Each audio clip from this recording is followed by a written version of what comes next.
special pleasure to introduce one of our own folk friends. So today we have Reverend Marcia Pearce, and she was born and educated in England. That's got to be good. Speaking career, no bias. Yeah. Her speaking career began in London. Later she moved with her family to the US. Since that time she has worked with her husband in the family printing business, has been a newspaper columnist, also a daily inspirational radio commentator, and until eventually becoming a minister. She recently retired from being a full-time pastor for more than 30 years and moved to Florence. More recently, bowing to peer pressure, she put into book form her method for creating the thousands of talks that she has delivered in centers of spiritual living around the country. Now semi-retired, she enjoys speaking and teaching without, she likes to say, any of the hassles of church administration. Please welcome Reverend Marcia Pearce to speak on the spiritual human.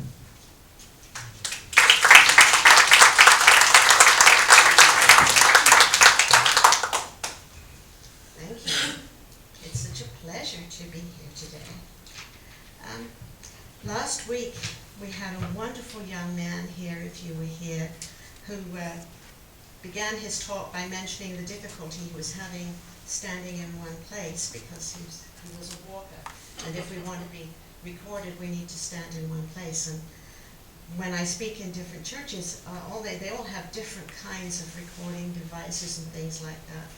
And the week before that young man spoke, I had spoken in Roseburg, and they have one of those wandering microphones where you have this thing looped around your ear, a piece of wire comes around here, and there's a little tiny microphone here. And the technician was having a hard time making that piece of wire bend exactly where he wanted it, right here.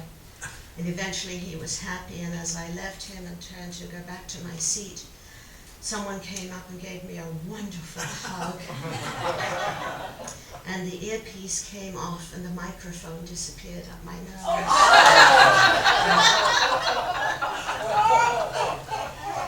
There are blessings and hindrances in everything. Thank you so much for my wonderful introduction. And to get started, I wanted to just mention the advertisement that was in the paper. It was really lovely. And I wanted to just share a couple of lines out of it so that we could get focused on, or I could get focused actually, on what I want to talk about this morning. And I wrote, Jennifer, thank you Jennifer, helped me. As caring people, we all want to help heal or change what is going on in the world. But we feel limited because we are only human. The question then becomes, is that true? And that is basically what I would like to talk with you about this morning, as well as some other things that tie in to this for us all. It's not true for me that I am only human. And what I believe about myself, I generally believe for everybody, so I do hope you agree with me, because that's what I believe about you. I believe that we are spirit also. So I believe that, yes, I am spirit, and spirit made me human. So we have this thing that's happening that some of us have difficulties with, and I know I did for many years, the idea that I am human, and I'm only human, and I want to be more spiritual and spend a lot of my time, used to spend a lot of my time trying to become more spiritual. And one of my early teachers in my church wrote that there is nothing any more spiritual than a ham sandwich. That was Dr. Ernest Holmes, the founder of what was called in those days religious science. And his point was that there is nothing but spirit. Some of us say God is all there is, and some of us say there is nothing but spirit, all the same thing. And that's, of course, what I believe. But spirit made us human. And I'm a lover of words. I like to research words that pique my interest from time to time, even though I've said them a million times. The word human. And I discovered that the word human is a relatively new word for us, developed in the years in right about 1700. The original word was humane. And we dropped the E off humane and separated the two words. And isn't that a shame? And I believe that words are very important. We create words to attempt to express who we are, what we love, all of those things. And I have a feeling that there is a certain longing in us to return to the meaning of the first word, humane. I want to be a humane being. I'm perfectly happy to be a human being, but I want to be a humane human being. And I think we all have that sense of wanting to grow and expand into something I think we believe we're not sometimes. And we have to dispense with that lie. We are all perfectly spiritual beings. And our job is to simply reveal that spirituality, to let that spirituality shine through who we are. So what can I do about that? Well, the Master Teacher Jesus gave us an idea. He said, I of myself can do nothing. It is the Spirit within that doeth the works. So how do we start? Well, I was very pleased when I first came here to hear you sing the peace song. You close with the peace song every day. And you sing, let there be peace on earth, and let it begin with me.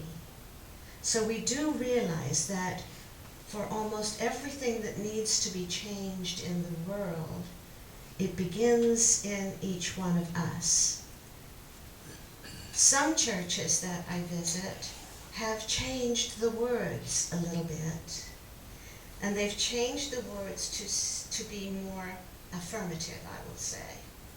And they sing, instead of singing, let there be peace on earth, and let it begin with me, they sing, yes, there is peace on earth, and it has begun with me. Now this is an attempt to be affirmative. I always had difficulty with that, so now I don't care what they sing, I sing it my way.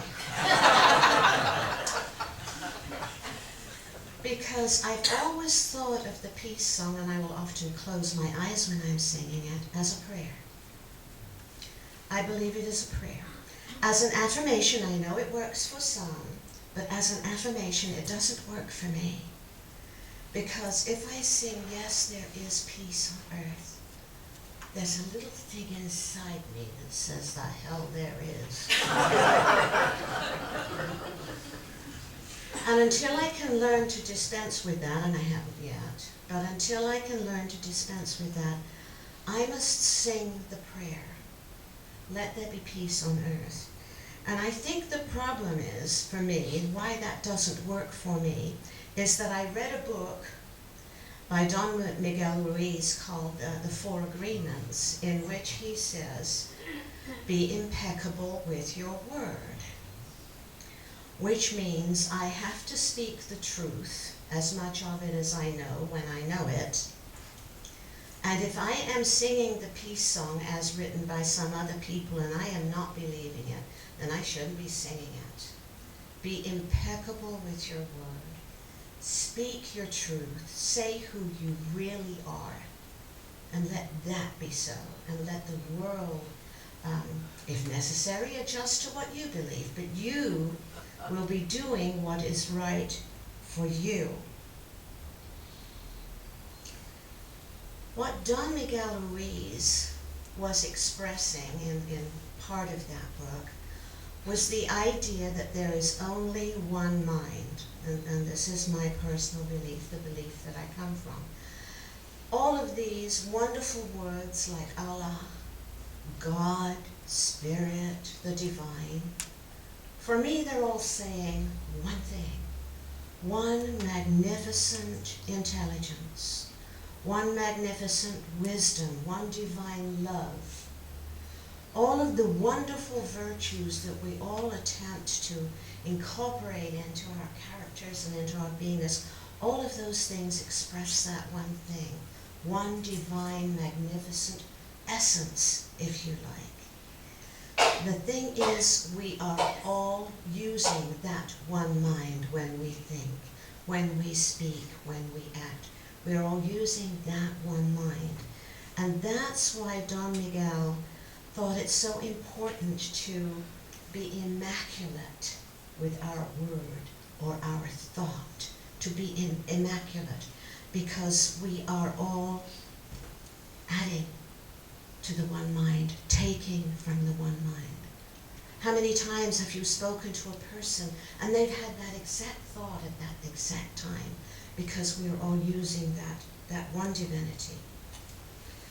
Now, for many people, this can become a great challenge, especially today, because if we want to be immaculate with our word, we don't want to be expressing ideas that are in opposition to what we believe about the one mind, in whom we all live and move and breathe and have our being. So it's a great difficulty, isn't it, when you listen to the television or watch the television and see and hear about things that are going on, to not begin to condemn and just berate what's going on in the world. We hear about gridlock. We hear about politicians. Excuse me just a minute. Forgive me, Father, for I have sinned.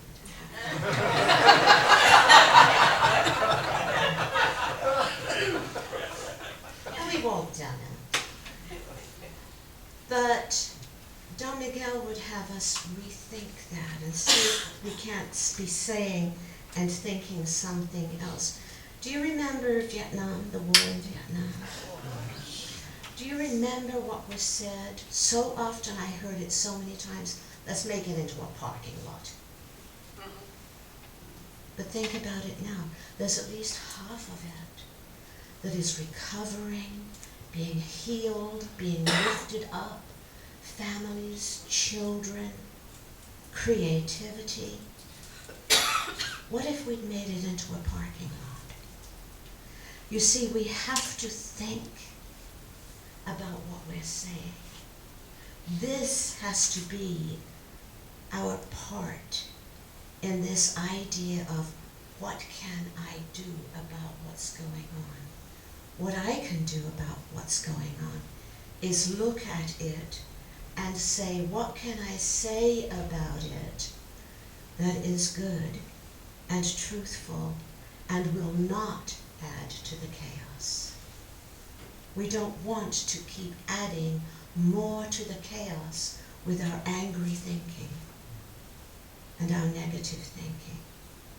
There's no peace for the world in those kinds of words and thoughts.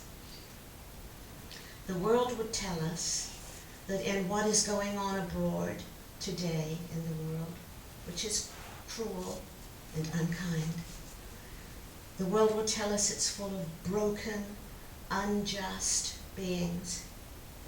And I'm wondering if we could adapt what we think about those people to what the Babimba people think and do. Now, I have to read this so that I get it right. These people are from Zambia. Some of you may know of them. They're Bantu people. And it's not just one tribe. There are many tribes. They're kind of spread out. And but they're basically one people that have one belief system. And I would like us to see if there is anything in this that I'm going to tell you that will assist us to have a different idea about people like ISIS. Is there any way we could just adjust our thinking a little In the Babemba tribe of South Africa, when a person acts irresponsibly or unjustly, he is placed in the center of the village, alone and unfettered. All work ceases, and every man, woman, and child in the village gathers in a large circle around the accused individual.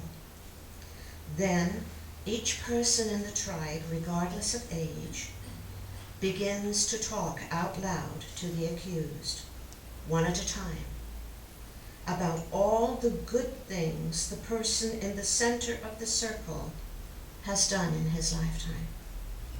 Every incident, every experience that can be recalled with any detail and accuracy is recounted. All his positive attributes, good deeds, strengths, and kindnesses are recited carefully and at length. No one is permitted to fabricate, exaggerate, or be facetious about his accomplishments or the positive aspects of his personality. The tribal ceremony often lasts several days and does not cease until everyone is drained of every positive comment he can muster about the person in question. At the end, the tribal circle is broken, a joyous celebration takes place, and the person symbolically and literally is welcomed back into the tribe. Now that's a tough call. But I have to believe, I must believe, if I believe in my own spirituality, I must believe in everyone else's spirituality. And I'd like to share with you why I'm here today. And this is about me. This I believe. We are first and foremost spiritual beings involved in a human experience. There is a way for us to permit our spirituality to lift our humanity beyond all seeming discord and limitation into a world of creativity and fulfillment. My purpose here is to share that belief with anyone who cares to listen and join me in a rising tide of compassion and love for this world and all those in it. You know, the Hebrews have a wonderful word, shalom. Shalom is spoken in many ways, and it means many different things, all related, but there are many ways to say it. And the one that I've chosen to bring you today is the one that says, nothing is missing, nothing is broken, all is whole. And that means peace to me, and it means God to me. And my task, and it's a daunting one, is to believe that about everyone in the world. That they are created out of the one divine, as we all are, and they are all one with us in that divinity. And there must be something in each and every one of them that is of value to someone, somewhere. I can remember when I was a little child, I lived with my grandparents, and my grandmother was having a tear about her neighbor. She never did anything right, and she was ranting on and on. And my grandfather said to her, "For goodness sake, woman, there must be something good about her." And my grandmother stopped for a minute, and she said, "Well, she makes good jam." You see, there is something. There is something. So my question to you then is, can we not, as caring people, reject the words, the thoughts that add to the chaos in the world. This takes practice. It takes practice to say, no, not true, not true, not true. There is God here in this somewhere. There is spirit, there is divinity. Somewhere in there, though I'm not seeing it in this moment, there is love. Can we not, if nothing else, offer up the one-word prayer, Shalom? Let us allow our true, humane nature to assert itself at all times and in all ways. Remembering one more little lesson, one more great big lesson from the Master Teacher. We, if we be lifted up, shall lift all others with us. So let us be a part of a rising tide of compassion and love for this beautiful world. Is this not, seen even from space, is this not the most beautiful jewel that you ever saw, could comprehend? Compassion and love for that and all of the people in it. And I'd like to close with something that Ray had just read. I realized that it's for me. Within us is the soul of the whole, the wise silence, the universal beauty to which every part and particle is equally related, the eternal one. When it breaks through our intellect, it is genius. When it breathes through our will, it is virtue. When it flows through our affections, it is love. The only punishment this world and anyone ever has lived in it, the only punishment needed is love. And so it is. Shalom.